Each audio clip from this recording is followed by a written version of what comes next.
dowladda federaalka airport doolar uma xidhna waxaan rajaynayaa in si degdeg loo furo airportka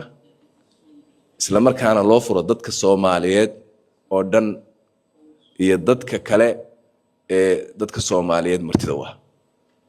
si mashruucan u hirgalo si dadka reer doolow ay xurriyad ay xaq u leeyihiin inay safraan meesha rabaan inay aadaan inay dadka Soomaaliyeed inay helaan oo dib badan ka haysto airportkaas runtii inuu xiran yahay waxaan halkan ka cadeynayaa dawladda Soomaaliya uma xidhna 10 jeer in ka badan ayaanu u safarnay u tagnay in la furo airportkaas rajo weyn baan ka qabnaa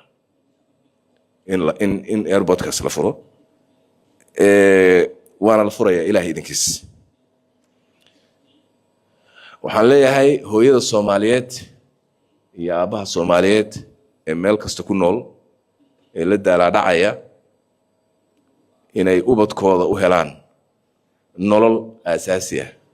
oo waxbarashadu kow ka tahay caafimaadka ayna ku jirto de noloshoodii wixii ay cuni lahaayeen waxay xiran lahaayeen oo aan shaqada haysanin laakiin la daalacaya arday kasta oo Soomaaliyeed oo waxbarasho u baahnaa laakiin duruuf haysato oo aan helin wiil kasta iyo gabar kasta oo Soomaaliyeed oo xaq u lahaa inay shaqo helaan oo aan shaqo haysanin waxaan leeyahay rajadu way soo dhowdahay rafaadkuna wuu dhamaan